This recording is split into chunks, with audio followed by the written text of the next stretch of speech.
අද අපේ සාකච්ඡාවත් සමග එකතු වෙන්නේ නීතිඥ තාරක දේශාභිමාන නානායක්කර ඔහු සමග ජනබලවේගයේ නියෝජ්‍ය නීති ලේකම්වරයා ඒ වගේම ඔහු දේශපාලනට සම්බන්ධ පෞල් පසුබිමක් තියෙන පුද්ගලෙක්.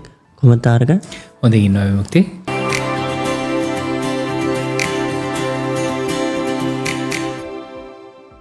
ඔබේ පියා ලංකාවේ දේශපාලනයේ දැවැන්තෙක්. ඉතින් තාත්තා වගේ කෙනෙක් දැවැන්තෙක් විදිහට දේශපාලනේ ඉන්නකොට ඔබ දේශපාලන ප්‍රවේශ වෙනකොට කොහොම අභියෝගයක්ද ඔබට තිබුණේ? විමුක්ති මම හිතන්නේ දේශපාලනයට එනකොට ගොඩක් අය හිතනවා දේශපාලන පියවුරුමය ප්‍රවේණියුරුමය කියන්නේ ලොකු වාසියක් කියලා. ඒක වාසියක් වෙච්ච අවස්ථා තියෙනවා නැත්තේ නෑ. සිරිමාව බණ්ඩාරනායක මැතිණියට ස්වාමි පුරුෂයා ඝාතනය වුණාන් පස්සේ දේශපාලනයට එනකොටත් ගොඩාක් දේශපාලඥයන්ගේ පුතුන්ටත් ඒ වාසිය තිබුණා. හැබැයි මට වාසනාවකට හෝ අවාසනාවකට දේශපාලනයේ අයන්න ඉඳලා අමාරුවෙන් උඩට එන්න සිද්ධ වුණා. මොකද මගේ අප්පුච්චි ආචාර්ය හේමකුමාරනායක මැතිතුමා එක්සත් ජාතික පක්ෂය අතහැරලා ගිහිල්ලා අවුරුදු ගානකට පස්සේ තමයි මම එක්සත් ජාතික පක්ෂයෙන් දේශපාලනයට එන්නේ. ඔහු හිටියේ වෙන කඳවුරක. ඉතින් එතකොට එක්සත් ජාතික පාක්ෂිකයන් අතරේ තිබුණේ සරලව කියනවා නම් අර නෙගටිව් පොලිටිකල් කැපිටල් එකක්. ඒක වාසියක් වුණේ නැහැ. අඳුන ගැනීම තිබුණා. මේ අහවලාගේ පුතා කියලා කිව්වම ඇත්තටම දිස්ත්‍රික්කේ කොහේ හරි ගියාම අඳුන ගැනීම තිබුණා.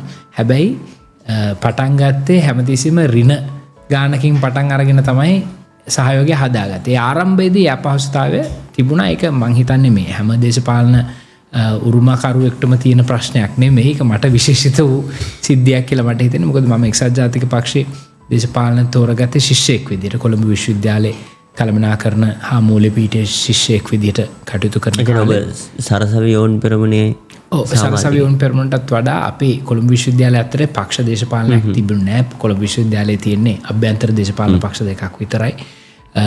ඒ අභ්‍යන්තර දේශපාලනයේ අපි නියෝජනය කරපු කඳවුර එක්සත් ජාතික පක්ෂයත් සමග හිතවත්ව හිටියා. ඊට පස්සේ නීතිඥයෙක් විදිහට මම කටයුතු කරන්න පටන් ගත්තා. ලන්ඩන් විශ්වවිද්‍යාලයේ බාහිර උපාධිය හදාarලා නීතිඥවරයෙක් විදිහට කටයුතු කරන්න ආරම්භ කරපු කාලෙදි තමයි ආචාර්ය ශිරාණි බණ්ඩාරනායක අග්‍රවිනිශ්චයකාරතුමියව ඊටාම තිරස්චීන අන්දමට එතුමියගේ තනතුරෙන් පහ කරන්න දේශපාලන ක්‍රියාදාමයක් ආරම්භ වුණා. ඔබ මේ ගිය සතියේ දැක්කා, ගිය සඳුදා දැක්කා නීතිඥවරු අධිකරණයට පෙනී නොසිටීමේ වෘත්තීය ක්‍රියාමාර්ගයක් ගන්නවා. ඒ වෘත්තීය ක්‍රියාමාර්ගයේ ඉතිහාසයේ අපි දන්න ඉතිහාසයේ ඉස්සෙල්ලම ගත්තේ ආචාර්ය ශිරාණි බණ්ඩාරනායක මැතිණියගේ අග්‍රවිනිශ්චයකාර ධූරය දෝෂාභියෝගයක් කරා අභියෝගයට ලක් කරන්න උත්සාහ කරපු අවස්ථාවේදී. ඉතින් ඒ වෙලාවේ අපි බොහොම තරුණ නීතිඥවරු. ඉතින් අපි කල්පනා කළා එතකොට මහින්ද රාජපක්ෂ හිටපු ජනාධිපතිතුමාගේ රජය ඊටාම බලවත්, ඊටාම ශක්තිමත් ආණ්ඩුවක්. මෙයාට අභියෝග කරන්න, එලිපිට අභියෝග කරන්න ගොඩාක් අය මැලි වෙලා හිටපු වෙලාවක අපි නීතිඥවරු විදිහට දේශපාලන හැසිරීමක් එතන තිබුණේ නැහැ. අපි එළියට පැස්සා. ඊට පස්සේ මට හිතුණා මේ දේශපාලන ප්‍රවාහය, මේ අසාධාරණ දේශපාලන ප්‍රවාහයක් මහින්ද රාජපක්ෂ මැතිතුමාගේ නායකත්වයෙන් ඒ වෙලාවේ තිබුණේ. ඒක නවත්තන්න දේශපාලනය කරන්න ඕනේ. ඒක දේශපාලනය කරනවා නම් ප්‍රධාන විපක්ෂයත් එක්ක තමයි දේශපාලනය කරන්න ඕනේ කියලා එක්සත් ජාතික පක්ෂයත් එක්ක ඍජුව දේශපාලනය කරන්න පටන් ගත්තා. රනිල් වික්‍රමසිංහ මහත්තයාගේ ආශිර්වාදයෙන් එතුමා විපක්ෂ නායක. එතකොට 2015 වගේ ඉඳන් කිසියම් විදිහකට මේ දේශපාලන ප්‍රවේයම් වෙනසකට වාදින වෙලා තියෙන. එතකොට කිසියම් විදිහකට පෞල් දේශපාලනට එරෙහි අදහසක් තමයි 2015 වගේ කාලේ ඉඳන් ලංකාවේ තියෙන. දැන් මේ අතර කාලවකවානුව තුළ ගෝඨාභය රාජපක්ෂ මහත්තයා ජනාධිපති ධූරයට පත් වුණා. එතුමාගේ මැතිවරණයේදීත් පෞල් පසුබිම කියන කාරණාට වඩා දේශපාලන නොහිටිය පුද්ගලයෙක් කියන කාරණාව තමයි ඉස්මතු වුණේ. එතකොට දේශපාලන පෞල් වලට දේශපාලන පෞල් පසුබිමක් තියෙන කාරණාවට යම්කිසි විදිහේ ඍණාත්මක ආකල්පයක් ලංකාවේ ඇති වෙලා තියෙනවා. මේ ආකල්පයක ඔබේ දේශපාලන අනාගතය කොහොම වෙයි කියලා ඔබ හිතනවද? මම හිතන්නේ විමුක්තිය ඔබ කියන කාරණේ දේශපාලන පෞල් පසුබිමක් එක්ක දේශපාලනට එනකොට අර මහජනතාවගේ අවිශ්වාසයක් ඇති වෙච්ච මහජනතාවගේ මනසේ දූෂිතයන් කියලා චෝදනා ලැබපු පෞල් වල අයට තියෙන අභියෝගය වාසනාවකට මට නැහැ. මොකද අපේ නානායක්කාර පවුලේ කාටවත්, මගේ පියා ආචාර්ය හේමකුමාර නානායක්කාර මහත්මයාටවත්, මගේ ලොකු තාත්තා වාසුදේව නානායක්කාර මහත්මයාටවත් වෙන දේශපාලන චෝදනා තිබුණට කවදාවත් දූෂිතයෝ කියන චෝදනාව දේශපාලන විරුද්ධවාදීකටවත් නගන්න පුළුවන් වෙලා නැහැ. මං හිතනවා අපචිත් ලොකු අපචිත් අපේ පරම්පරාව දේශපාලනය පටන් ගත්තේ ඒ අය අපිට දීපු ලොකුම දේශපාලන ආශිර්වාදය තමයි ඒ දූෂිතයෝ කියන හංවඩුව ගහගන්න නැතුව ඊටාම පිරිසිදු විදිහට සුපිලිපන්න විදිහට තමන්ගේ දේශපාලන ජීවිතය කළා ඒක අවසන් කිරීම. ඉතින් එතනදී මං හිතනවා ඔය කියන අභියෝගේ ඍජුව අපිට බලපාන්නේ නැහැ කියලා. ඒ වගේම තමයි මං දේශපාලනය කරන්නේ ගාල්ල දිස්ත්‍රික්කේ.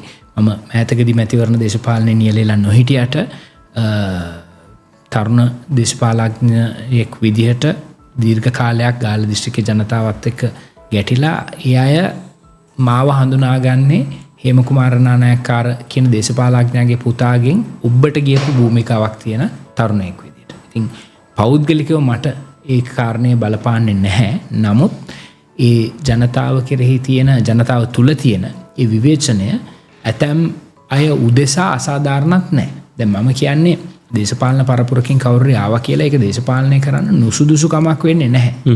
දැන් බලන්න උදාහරණයක් ඇටියට බංග්ලාදේශයේ තිබ්බ පාලනය පෙරලලා ඊට පස්සේ ශිෂ්‍ය නායකයෝ එකතු වෙලා අන්තර්වාර ආණ්ඩුවක් හදලා මැතිවරණයක් තිබ්බා. පස්සේ 3-2ක බලයකින් බලයට පත් වෙන රහමාන් අගමැතිවරයා කියන්නේ කවුද? බේගම් කලිඩාසියාගේ පුතා. ඉතින් එතකොට ඒ වගේම තමයි ජනතාවගේ පිළිකුලට ලක්වෙච්ච දේශපාලඥයන්ගේ පුත්තු පව පහු කාලනෝ ජනතා විශ්වාසය දිනාගෙන ආපු ලෝක උදාහරණ ඕනතරම් ගෝලී උදාහරණ තියෙනවා.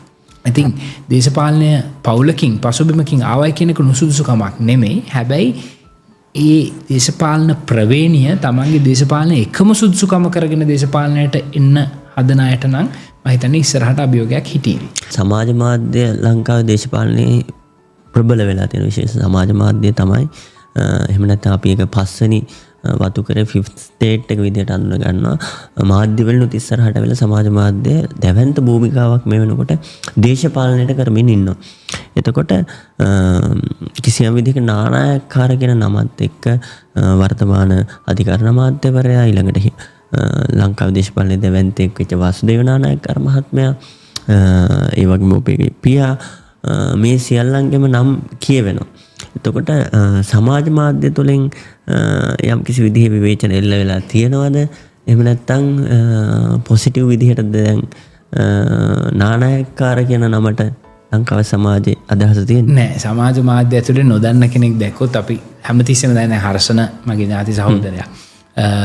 ගේ දේශපාලනේ සම්පූර්ණයෙන් වෙනස්.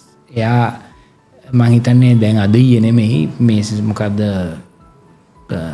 ජාතික ජන බලවේගයේ පිහිටුන වෙලාවෙ ඉඳන් හිටපු සමාජිකයෙක්. ඊට කලිනුත් NIO එක. එයාට තිබුණේ වාමාංශික දේශපාලන අදහස්. වාසුට තිබුණේ වාමාංශික දේශපාලන අදහස්. ඊළඟට ජාතික ප්‍රශ්න ගැන වෙන මතවාදයක්. මගේ පියාට තිබුණේ සෙන්ටර් රයිට් එහෙම නැත්නම් මධ්‍ය දක්ෂිණාංශික අදහස්. ඔහු හිටියේ ජාතික මතවාදයේ වෙනුවෙන්. හෙළොරුමේ කියන එක පටන් ගත්තේ ඒගොල්ලෝ ජාතික හෙළොරුමේ නෙමෙයි චම්පි කරනවා කියන. නමුත් ශ්‍රී ලංකා නිදහස් පක්ෂය 89 පාර්ලිමේන්තු මන්ත්‍රීවරු කණ්ඩායමක් එකතු වෙලා තිලක් කරුණාරත්න SL ගුණසේකර හේමකුමාර නානායක්කාර අතුරු කණ්ඩායමක් තමයි පටන්. මේ චින්තනීය වෙනස්කම් රාශියක් තියෙනවා. හැබැයි ඔක සරලව කාට හරි ගත්තාම හරි ලේසි කියන්න හැම ආණ්ඩුවකම මුංගේ එකෙක් ඉන්නවා. උඹලට කවුේ ආණ්ඩුවවත් ප්‍රශ්නයක් නැහැ කියන ඒ විවේචනය අපි දකිනවා. හැබැයි හර්ෂණගෙන් මම කතා කළා හර්ෂණ බලේ ඉන්නකොට උදව් ඉල්ලලත් නැහැ. අපි බලේ ඉන්නකොට 2015 24 කාලේ හර්ෂණ අපෙන් කතා කළා දේශපාලන උදව් ඉල්ලලත් නැහැ. ඒ ප්‍රතිපත්තිගරුකභාවය අපි ආරක්ෂා කරගන්න. ඒ වගේම අපි අනික් කෙනාගේ දේශපාලනත් එක්ක එකඟ වෙන්නේ නැහැ. දැන් මං හර්ෂණගේ දේශපාලන මතවාදයේ කෙරෙහි 100% විරුද්ධයි. හැබැයි ඔහුට මතය දරන්න තියෙන අයිතිය මම කොයි වෙලාවකත් ප්‍රතික්ෂේප කරන්නේ නැහැ. ඉතින් අපේ පවුලේ ඇතුලේ ලොකු අභ්‍යන්තර ප්‍රජාතන්ත්‍රවාදයක් තියෙනවා. මොකද වාසු ලොකු අපච්චි ගත්තත් ඔහු ආමාංශිකෙක් වුණාට මගේ පියා පාර්ලිමේන්තුවේ ඉන්නේ ශ්‍රී ලංකා නිදහස් පක්ෂය. ඊට පස්සේ ඔහු යනවා UNP එකට. UNP එකකින් පාර්ලිමේන්තුව යනවා. ඇමතිවරයෙක් වෙනවා. ආණ්ඩුකාරවරයෙක් වෙනවා. ඉතින් මේ අය තම තමන්ගේ දේශපාලන අදහස් දැරීමේ අයිතිවාසිකම මේ හැම කෙනාම පිළිගන්න. ඒක සමහර වෙලාවට සාමාන්‍ය මනසකට මේක එකපාර පිළිගන්න අමාරුයි.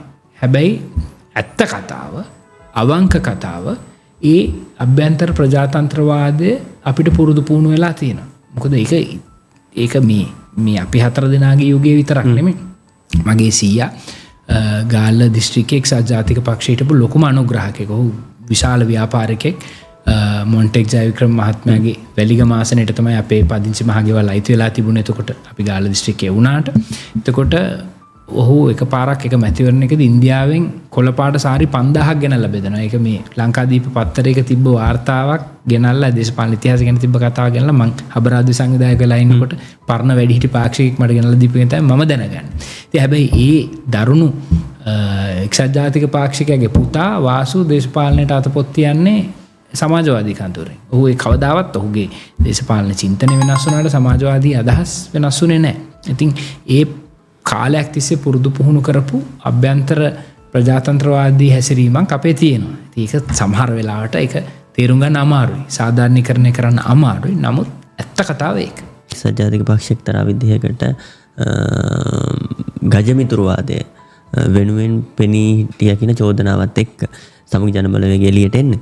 එතකොට සමගි ජන බලවේගයේ එක්තරා විදිහකට යම්කිසි ප්‍රගතිශීලී අදහසක් එක්ක එළියට ඇවිල්ලා නමුත් ක්‍රියාත්මක භාවයේදී එක්තරා විදිහකට දැඩි පෞල්වාදයක් සමගි ජන බලවේගය තුළ ක්‍රියාත්මක වෙන බව පේන්න තියෙන. විශේෂයෙන්ම අපි කතා කරන පක්ෂ නායකයා සම්බන්ධයෙන් නෙමේ, විශේෂයෙන් තරුණ සංගමය සමගි තරුණ බලවේගය නිර්මාණය වෙනකොට, සමගි වනිතා බලවේගය නිර්මාණය වෙනකොට ඒවාගේ සියලුම වගේ තනතුරු 90ක් පමණ තනතුරු ලැබෙන්නේ දේශපාලන පෞල් පසුබිමක් තියෙන පුතුන්ට, දුවලට, බිරින්දෑවරුන්ට, නංගිලට මෙවැනි තත්ත්වයක් සමගි ජන බලවේගය තුළ දැවැන්ත විදිහට දකින්න ලැබෙන. ඒ වගේම සමගි ජන බලවේගයේ ආසන සංවිධායක තනතුරු ලැබෙනකොට එහෙම නැත්නම් සමගි ජන බලවේගය ඉහළට එන්න කිසියම් විදිහකට මේ පසුබිම බලපාලා තියෙන බොහෝ දෙනෙක්ට. එතකොට ඔබ හිතන්නේ නැද්ද මේක ඇතුලේ යම් කිසි විදිහකට අලුත් තරුණයන්ට අවස්ථාව හිමි වෙනවා? එහෙම නැත්නම්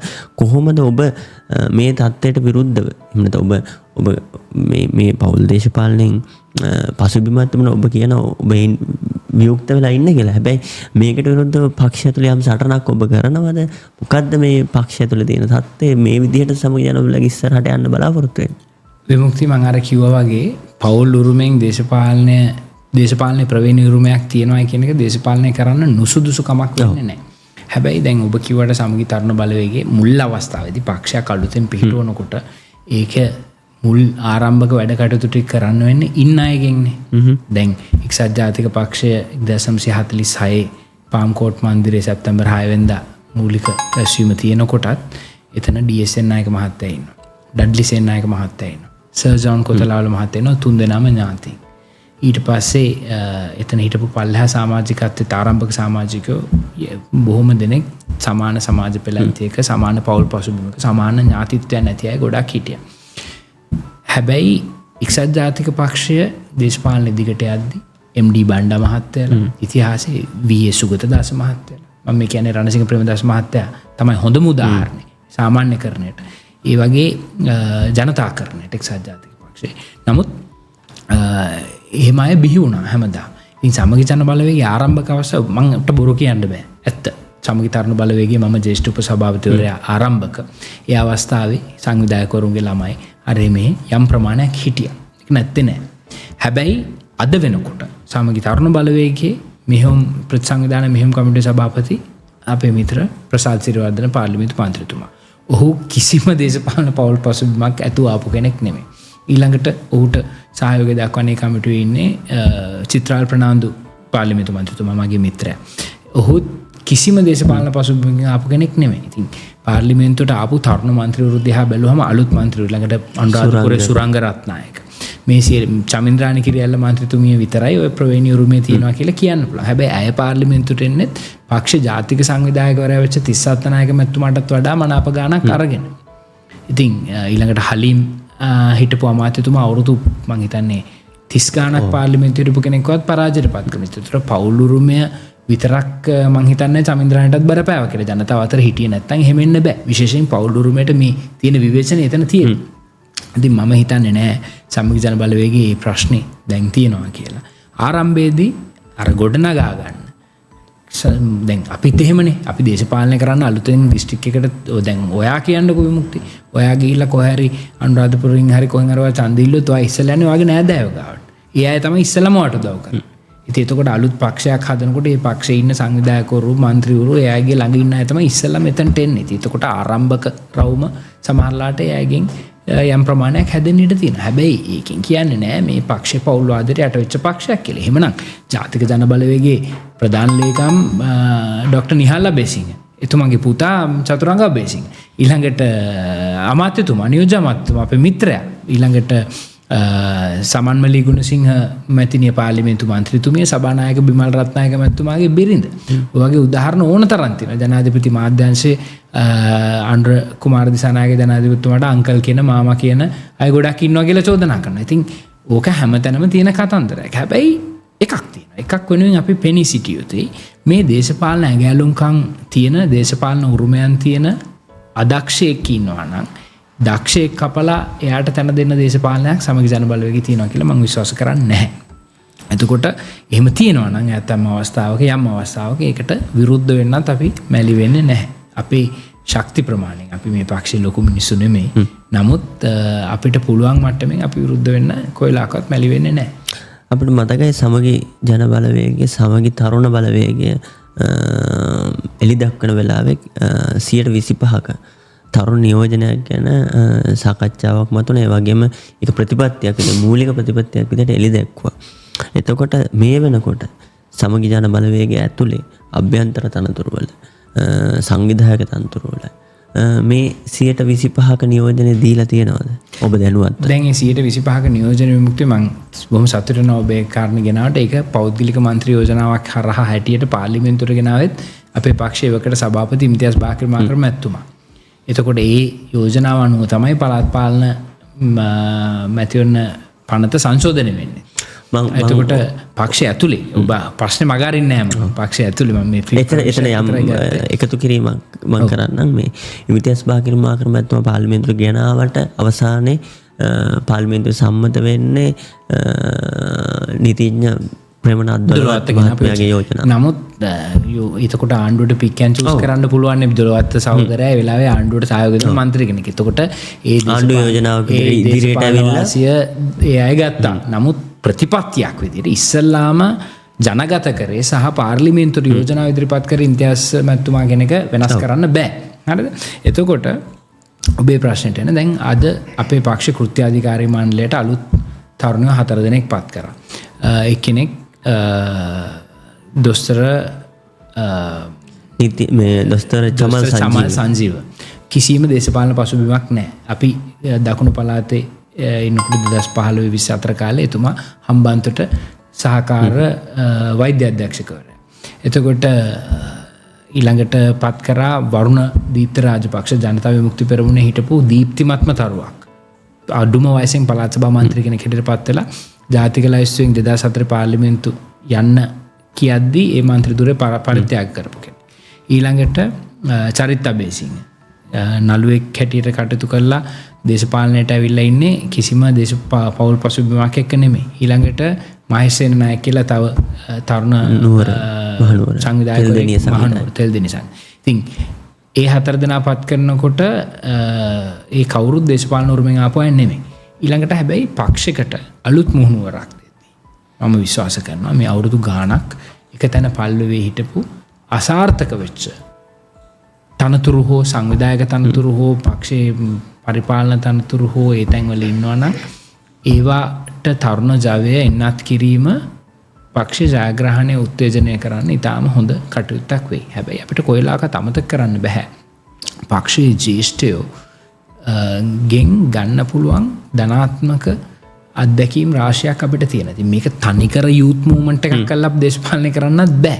වැඩි හිටියොත් ඉන්න ඕනේ. අනිත් එක ඉන්දියාව උදාහරණයක් හැටියට ඔබ ගත්තොත් ඉන්දියාවේ ඔබ දැකලා තියෙන ලාබාල මගමැති මෑත ඉතිහාසයේ වයස කීයද කියලා හිතලා බැලුවොත් ඔබට පේනවා ඒ දේශපාලන පරිණතභාවය රටක් පාලනය කරන්න අත්‍යවශ්‍යයි.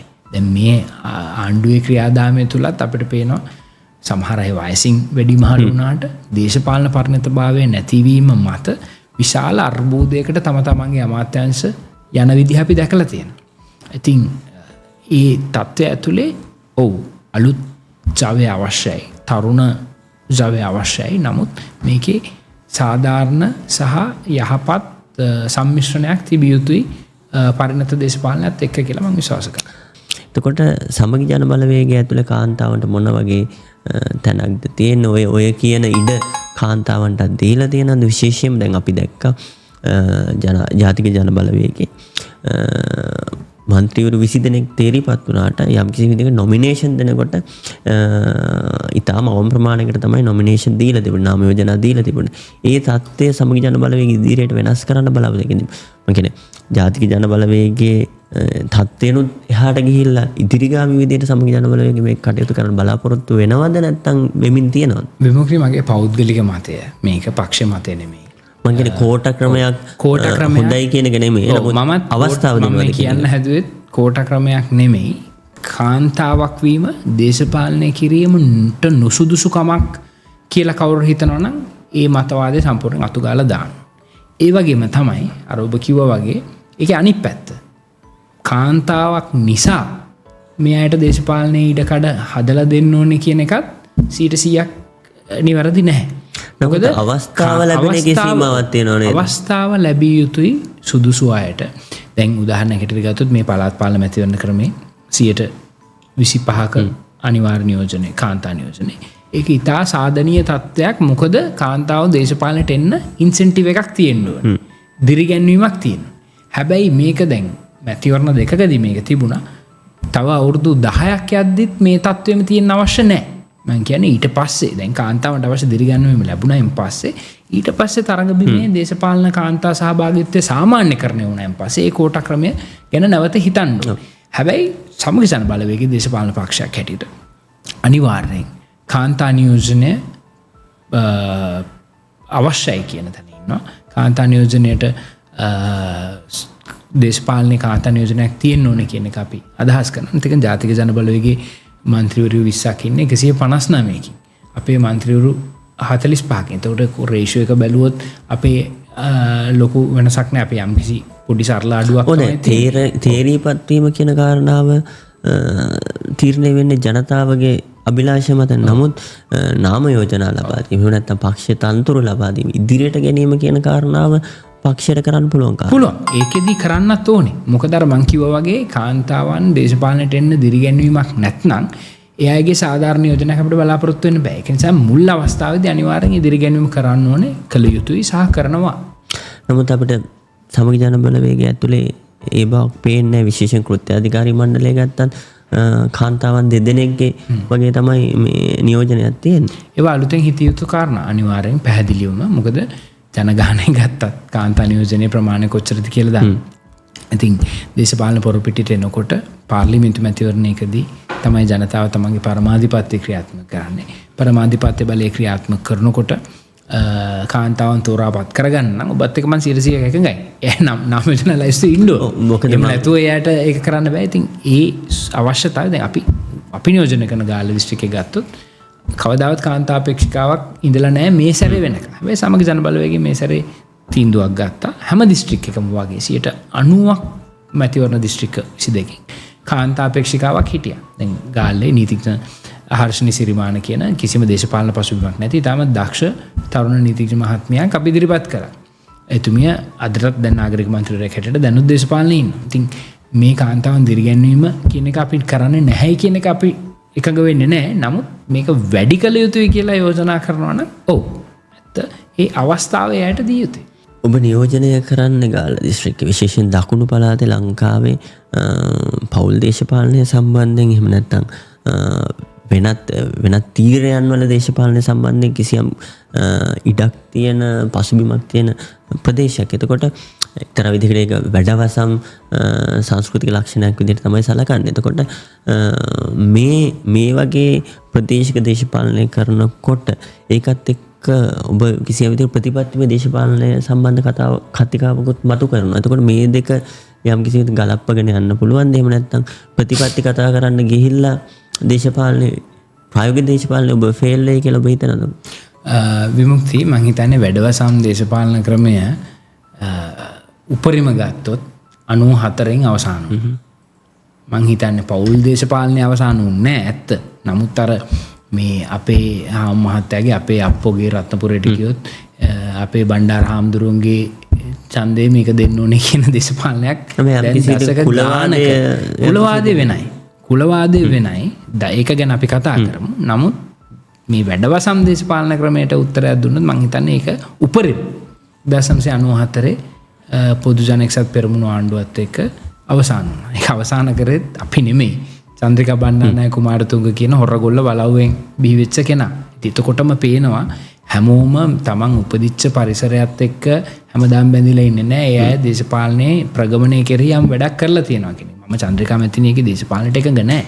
එතුමියත් එක්ක දේශපාලනය කරලත් නැහැ, කරන්නෙත් නැහැ. නමුත් සාධනීය ලක්ෂණ අපි දකිනවා. ඒව අවසන් කරේ ඒ අයම තමයි.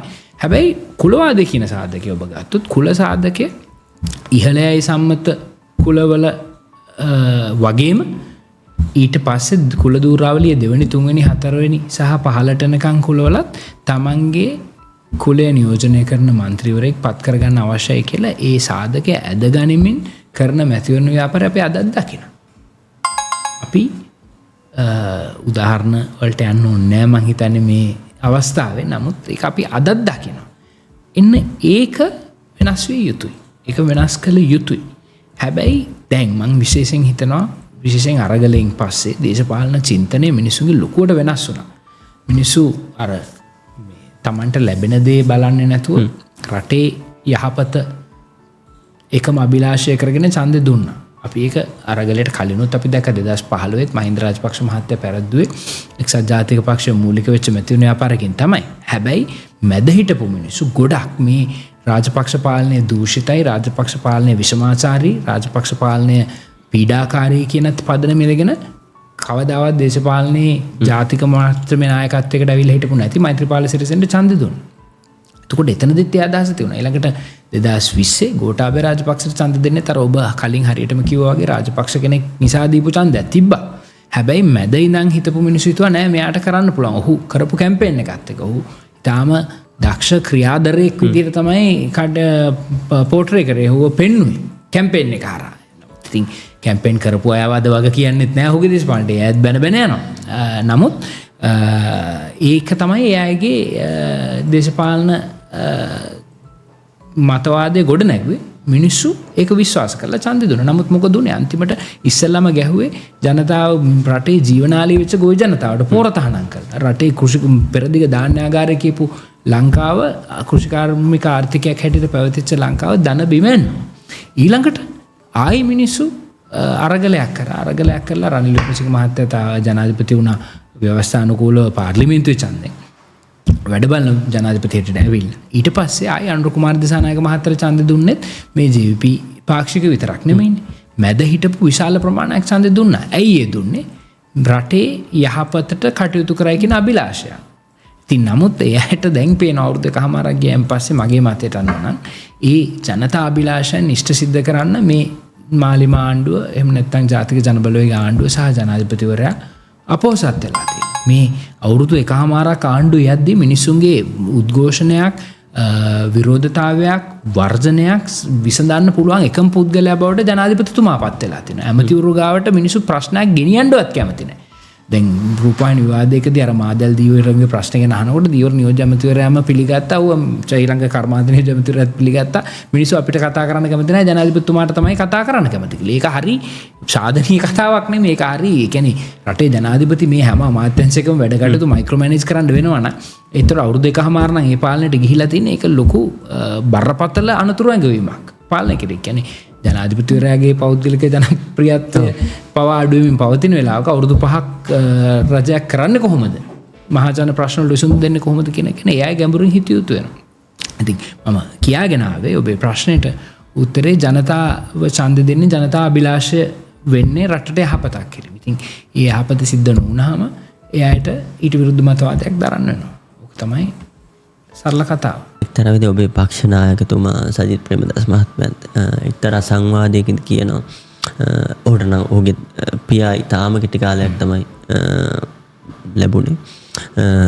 විශේෂයෙන් පියා දේශපාලනය කිරීම හින්දා පියාව මුණ ගැහිම, පියාව දැකීම, පියාසම කතා කරන අවස්ථා මේක ඉතාම සීමිත වෙලා තිබුණා කියලා කියන්නේ.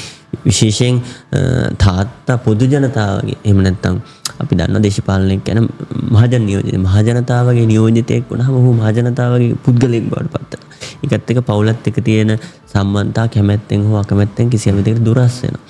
ඒකත් එක්ක වෙන බලපෑම අපි හිතනට වඩා සමහර වෙලාවට ටිකක් ලොකුයි.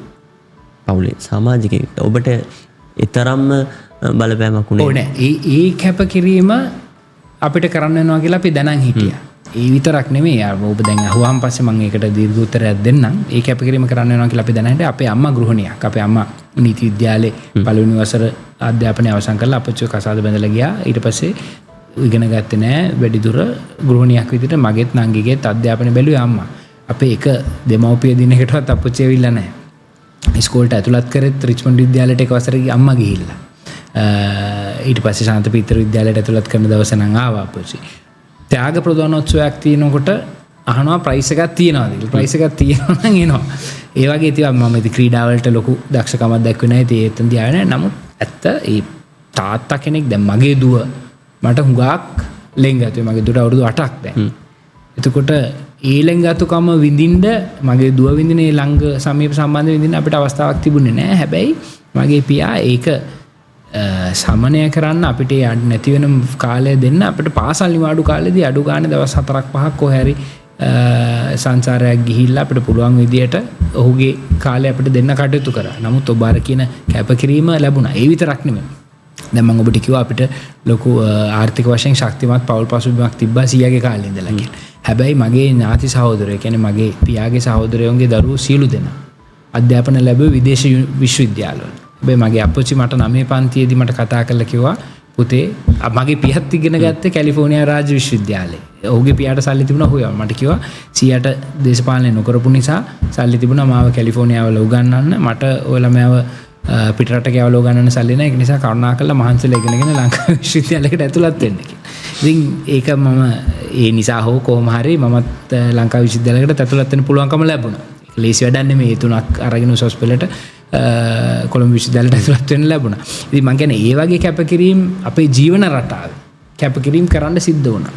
මගේ ඥාති සහෝදරයෝ නිවාඩුවට පිටරට යනකොට අපි නිවාඩුවට ගියේ අනුරාධපුරේ පොළොන්නරුව. ඉතින් ඒ වගේ කැපකිරීම අපි ඒවා ලොකු කැපකිරීම විදිහට අපි දැක්කේ නැහැ. මොකද අපි දැනන් හිටියා අපච්චිගේ අවශ්‍යතාවය තිබුණේ මේ දේශපාලන නියැලීම සහ මහජනතාව වෙනුවෙන් පෙනී සිටීම කියලා. ඉතින් ඒක වෙනුවෙන් අපිට කරන්න තියෙන දේ අපි ලොකු කැපකිරීමක් විදිහට සැලකුවේ නැහැ. ඒකයි මම කිව්වේ ඒක එච්චර ගණන් ගත යුතු දෙයක් අපි හැටියට දැක්කේ නැහැ කියන කාරණා. යම් කිසි දවසක ඔබගේ දියණිය දේශපාලන ප්‍රවේශ වෙන්න ඉල්ලුවොත් එහෙම නැත්නම් ප්‍රවේශ වෙනවා කියලා ඔබට කිව්වොත් ඔබ මොකද්ද පිළිතුර? අර මං කියපු කාරණේ තමයි දේශපාලන පවුලකින් එනවා කියන එක සුදුසුකමකුත් නෙමෙයි. දේශපාලන පවුලකින් එනවා කියන එක දේශපාලන නුසුදුසුකමකුත් නෙමෙයි. දුවට ඔබේ උරුමය පාවිච්චි කරන්න දෙනවද? ඒක උරුමය කියලා මම අදහස් කරන්නේ අපිට ලැබිච්ච දේශපාලන උරුමය තියෙන අර පිරිසුදු දේශපාලනයක් කරයි කියන එක විතරයි. ඉතින් ඒක මම කවදා හරි මම විශ්වාස කරන්නේ මම තාම මේ මහ ලොකු දේශපාලන මම තාම මෙතිවරණයක්වත් දිනලා නැහැනේ දේශපාලඥයෙක් කියලා. ඉතින් එහෙම ආවොත් ඒ මම හොඳට දේශපාලනය කරොත් ඒ වාසිය එයාට යාවි. ඒක ඉතින් ඒ කාලානුරූපව සිද්ධ වෙන දෙයක්. ඒක අපිට දැන් කියන්න පුළුවන් දෙයක් නෙමෙයි මං හිතන්නේ.